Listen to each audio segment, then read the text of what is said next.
It's 1912 in the town of Brumley. The curtain rises on the dining room of a fairly large suburban house, with pink and intimate lighting set to create an atmosphere of comfort. The family sitting at the table have just finished dinner. They are the Birlings, a wealthy and privileged upper-middle-class family who are having a dinner party to celebrate the engagement of their daughter, Sheila, to their guest, Gerald Croft, the son of a local industrialist. The props on the table, a decanter of port and a cigar box, indicate their wealth and status. The father, Arthur Birling, who speaks with a local accent, makes small talk, encouraging his wife, Sybil, to compliment the cook. Sybil, in a sign of her higher social status, reprimands Arthur, saying, "You're not supposed to say such things." Birling is unperturbed, however, and insists Gerald won't mind as he's part of the family. This instigates an exchange where Gerald claims he's been trying hard to become part of the family, but Sheila responds somewhat sceptically, stating, "Yes, except for all last summer when you never came near me, and I wondered what had happened to you." As Gerald makes excuses, Eric, Sheila's brother, bursts out laughing. Sheila accuses him of being squiffy, meaning drunk, and their mother chides Sheila for her language. "Really, the things you girls pick up these days." After this, Arthur starts to make a speech, where he speaks of Gerald's father, Sir George Croft, who owns a larger rival factory to the Birlings. He speaks of his excitement that Gerald and Sheila's engagement will mean the companies can now work together for lower costs and higher prices.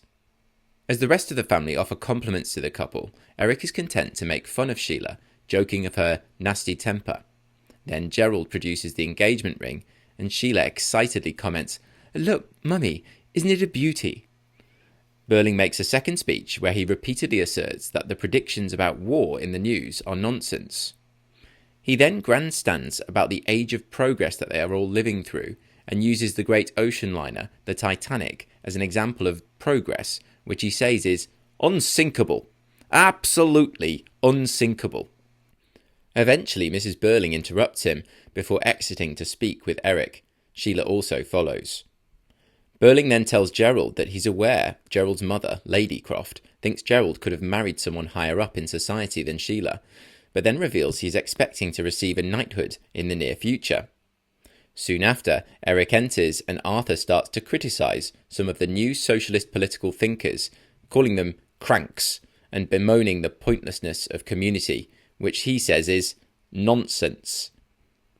He continues grandstanding in "A man has to mind his own business and look after himself and his own," and before he is abruptly cut off by the sound of the doorbell.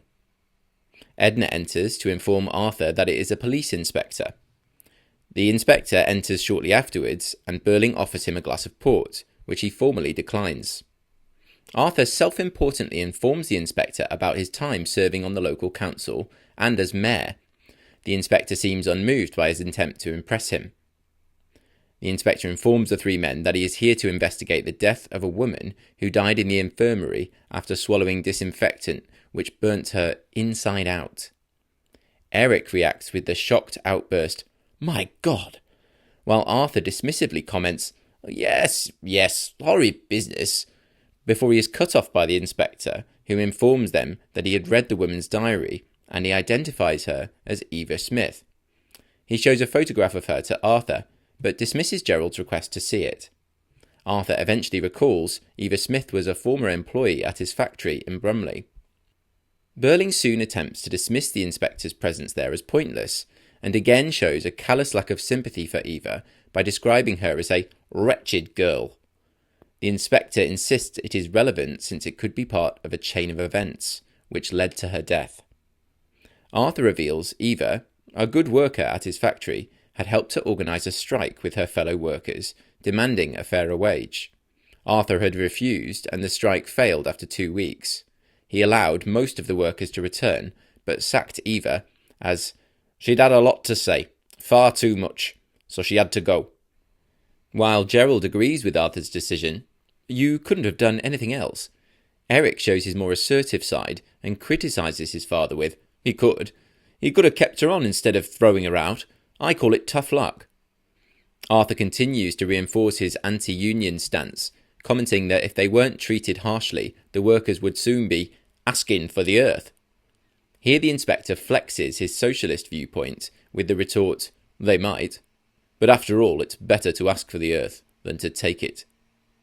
Arthur attempts to intimidate the inspector by informing him he plays golf with the chief constable, Colonel Roberts, and the inspector again shuts him down dryly with, "I don't play golf." Sheila soon enters and demands to know what has happened. When she's told of Eva's suicide, Sheila seems interested, questioning the inspector. What was she like? Quite young. After this, the inspector continues Eva's story, informing them her situation became desperate after several months without work. He says the factory owners take advantage of desperate women for cheap labour. Sheila, again showing a responsible side, comments, "But these girls aren't cheap labour, they're people." After this, the inspector tells them how Eva had luckily acquired a job at a respectable department store named Millward's, but was sacked a few months later. Sheila becomes uncomfortable and asks what Eva looked like. The inspector shows her the photograph, and Sheila runs from the room, shocked. While she's away, Eric seems particularly uneasy and makes a rambling excuse to go to bed. Ominously, the inspector informs him he needs to stay. Sheila soon re-enters, sobbing. She admits to feeling rotten about something and asks the inspector miserably, "So, I'm really responsible?" Sheila then reveals that she got Eva sacked from Millward's. She had tried on a dress which didn't suit her, then saw Eva holding it up for her manager and thought it suited her more. Soon after, Sheila had caught a glance of her smiling when she was looking at herself in the mirror. Sheila had assumed Eva was mocking her and complained to the manager, threatening to never shop there again unless Eva was sacked. Questioning her motive, the inspector comments, "In fact, in a kinder way, you might be said to have been jealous of her." Sheila agrees and stresses, "I'll never do it again to anybody." The inspector seems keen to move on and then reveals that Eva changed her name after being sacked to Daisy Renton. Startled, Gerald exclaims, "What?" And as the others realise the implication, he guiltily asks Sheila if he can take a drink. The inspector exits with Eric, apparently to see Arthur. While Sheila and Gerald are alone, she questions him intently about how he knew Daisy and refers back to her earlier comment about last summer when he hardly came near her. Gerald relents under her inquiry and admits he had had an affair, but asks Sheila not to say anything to the inspector. Perceptively and rather manically, Sheila exclaims, "Why, you fool! He knows! Of course he knows, and I hate to think how much more he knows that we don't know yet. You'll see. You'll see." At this, the inspector returns to the stage, asking, "Well?" And the curtain closes on Act 1. Act 2 begins exactly where Act 1 ended, and an argument begins as Gerald asks Sheila to leave, saying, "She's had a long and exciting and tiring day." Sheila insists she wants to stay, but Gerald accuses her of cruelty. "You've been through it, and now you want to see somebody else put through it." Sheila soon cuts in and argues, "If you'd really loved me, you couldn't have said that," an indication that the inspector's influence is giving her more and more confidence. Soon after, the inspector takes charge and reminds them of Eva or Daisy's tragic fate, dying in misery and agony.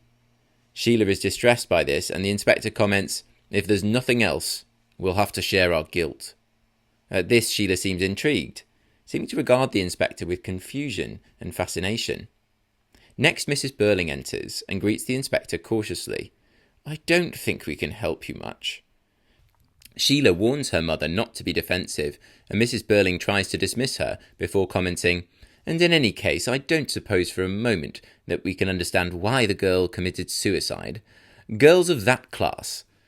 Before she can finish, Sheila again interjects to argue they should be more open to the inspector's revelations.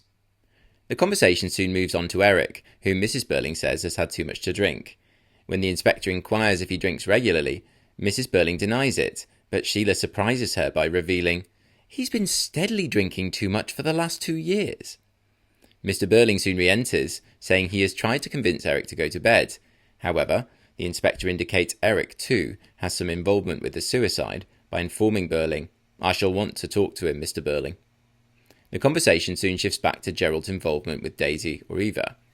Gerald reveals he met her in the Palace Bar, which he admits is a favourite haunt of women of the town, suggesting the bar had a reputation for prostitution. He continues, arguing he didn't want to stay long, commenting, I hate those hard-eyed, dough-faced women, but then reveals he had noticed a pretty girl with brown hair. Gerald says he had stepped in to help Daisy from Alderman Joe Meggerty, a local council member. Old Joe Meggerty, half-drunk and goggle-eyed, had wedged her into a corner with that obscene fat carcass of his. When Mrs. Birling is disbelieving that Meggerty could do such a thing, Gerald adds that Meggerty is a notorious womanizer, as well as being one of the worst sots and rogues in Brumley. Continuing his story, Gerald reveals he had interrupted Meggerty, making up an excuse about a message for him, and offered to take Daisy out of there. He had taken her to a hotel for a drink, and found out that Daisy was struggling. Gerald stepped in and offered her a place to stay in a friend's apartment who had travelled to Canada, and some money. He pauses to inform the inspector, "I want you to understand that I didn't install her there so I could make love to her." The inspector then questions, "But she became your mistress?" Which Gerald confirms, but under further questions reveals, "I didn't feel about her as she felt about me." Sheila interrupts sarcastically with, "Of course not. You were the wonderful fairy prince. You must have adored it, Gerald." He goes on to reveal that he ended the affair and that Daisy moved out of her rooms, adding, "She'd lived very economically on what I'd allowed her." The inspector reveals he learned from Eva's diary that she went to live by the seaside for 2 months to get over the breakup, and ends the interview with Gerald, who asks permission to take a walk to be alone. The inspector agrees. Before he exits, Sheila hands back the engagement ring, stating that she respects him more now for his truthfulness, but "we'd have to start all over again, getting to know each other." Once Gerald leaves, Sheila tells the inspector he hadn't shown the photograph of Eva to Gerald. The inspector says he thought it was better not to, then shows the photograph to Mrs. Birling, who claims not to recognise Eva. The inspector queries this, and Mrs. Birling becomes angry, before Arthur interjects to demand he apologise, since he is a public man. Taking charge again, the inspector tells him, "Public men, Mr. Birling, have responsibilities, as well as privileges." Soon after, they hear the door slam, and Birling exits to see who it was. We soon find out Eric has left the house. The inspector then begins to interview Mrs. Birling about her involvement with the local women's charity. She tries to evade his questions, but the inspector eventually confirms Mrs. Birling had seen Eva 2 weeks previously. Mrs. Birling confirms this, but reveals Eva had introduced herself as Mrs. Birling, which she comments, "I think it was simply a piece of gross impertinence," and admits it made her prejudiced against Eva's case. She goes on to say that under questioning, Eva had revealed she was unmarried and had lied about her name.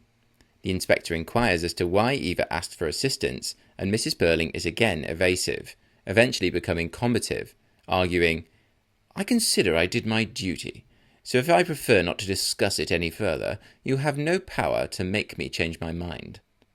The inspector then reveals that Eva was pregnant. As he presses Mrs. Birling for more information, she says, "I'll tell you what I told her. Go and look for the father of the child. It's his responsibility." Sheila is critical of her mother, and Arthur expresses concern that the decision would look bad for the family if there's an inquest.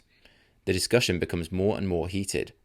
Mrs. Birling argues it was the father's responsibility to marry Eva, not the charity's to help her, and reiterates how Eva was untrustworthy. The inspector becomes irate at Mrs. Birling's refusal to accept responsibility and brutally reminds them of Eva's suicide in, "Her position now is that she lies with a burnt-out inside on a slab." Mrs. Birling also argues that she discovered the father was young and had offered Eva money, which she had refused for reasons Mrs. Birling dismissed as nonsense. Under further questioning, Mrs. Birling reveals that the father had stolen the money, but again says she did not believe Eva and rejected her claim, stating, "But I accept no blame for it at all." Then, as Mrs. Birling continues to argue that the unknown father of Eva's child was the only one truly responsible, Sheila becomes alarmed, saying, "Mother, stop, stop." Mrs. Birling still refuses to see the truth that Sheila has obviously noticed and asks the inspector to leave, but the inspector calmly waits, checking his watch, saying he's waiting to do my duty. At this, both Birling and Mrs. Birling seem to realise the truth. As they stammer in disbelief, the inspector soon raises his hand for quiet, and we hear the front door. They wait, looking towards the door. Eric enters, looking extremely pale and distressed, and he meets their inquiring stares. The curtain falls, and it is the end of Act 2. Act 3 opens exactly as Act 2 had ended. Eric guiltily says to the inspector, "You know, don't you?" The conversation quickly turns to Eric's drinking habits, and they argue bitterly. The heated exchange is interrupted by the inspector, who turns the focus back to the tragic story of Eva Smith. Under pressure, Eric confesses how he met Eva at the Palace Bar while he was drunk. Eric admits, "I was in that state when a chap easily turns nasty," revealing that he insisted on going back to her lodgings despite her reluctance. It seems he forced himself on her, but claims not to remember. "And I didn't even remember. That's the hellish thing. Oh my God, how stupid it all is." That night had led to a series of other meetings, and eventually Eva disclosed that she was pregnant. Eric offered to marry her, but Eva refused since Eric didn't love her. She did, however, accept money from him to support herself, unaware that Eric had stolen £50 from Mr. Birling's office. When Eva discovered the truth about the stolen money, she refused to take any more and broke off contact with Eric. Mr. Birling is furious upon learning of Eric's theft, but Eric defends himself, saying, "You're not the kind of father a chap could go to when he's in trouble." Birling responds angrily, "Don't talk to me like that. Your trouble is, you've been spoilt." When the inspector mentions Mrs. Birling's involvement with Eva, Eric seems to jump on the chance to shift the blame, lashing out at his mother and accusing her. "Then you killed her. She came to you to protect me, and you turned her away. Yes, and you killed her. And the child she'd had too. My child. Your own grandchild. You killed them both. Damn you. Damn you." Sybil, horrified, tries to defend herself, but Eric's anger is unrelenting. The inspector seems to lose patience and commands them to stop. He angrily reminds them each of their part in Eva's demise, before imploring them to remember how society is connected in, "We don't live alone. We are members of one body. We are responsible for each other." He emphasizes that their actions have irreversible consequences and urges them to consider how their behavior impacts others. "If men will not learn that lesson, then they will be taught it in fire and blood and anguish." With that, the inspector departs, leaving the family in stunned silence. The Birlings soon turn on each other. Mr. Birling blames Eric for his theft and recklessness, while Sheila criticises her parents for their lack of remorse and accountability. However, Gerald returns with surprising news. He has spoken to a police sergeant who confirmed that no one named Inspector Goole is on the force. The family begins to unravel the night's events with a new perspective. Gerald theorises that the inspector's visit was a hoax. He notes that the photographs shown to each of them could have been different, ensuring no one saw the same picture of Eva Smith. Arthur makes a phone call to the infirmary and is told there has been no recent suicide case involving a young woman. This revelation brings immense relief to Mr. and Mrs. Birling. Mr. Birling smugly declares, "There you are, proof positive. The whole story's just a lot of moonshine, nothing but an elaborate sell." Gerald, too, is pleased. However, Eric and Sheila remain shaken and refuse to absolve themselves of responsibility. Sheila remarks anxiously, "I want to get out of this. It frightens me the way you talk." The generational divide between the older and younger characters grows more pronounced. Mr. Birling dismisses Eric and Sheila's moral concerns, calling them naive. He scoffs at their reaction, mocking, "Now, look at the pair of them. The famous younger generation who know it all, and they can't even take a joke." Just as he is basking in his relief, the telephone rings sharply. Mr. Birling answers the call and turns pale. He informs the family. "That was the police. A girl has just died, on her way to the infirmary, after swallowing some disinfectant. And a police inspector is on his way here, to ask some questions." They all stare at each other in horror as the curtain falls, leaving the audience to excitedly debate the implications of this cliffhanger ending.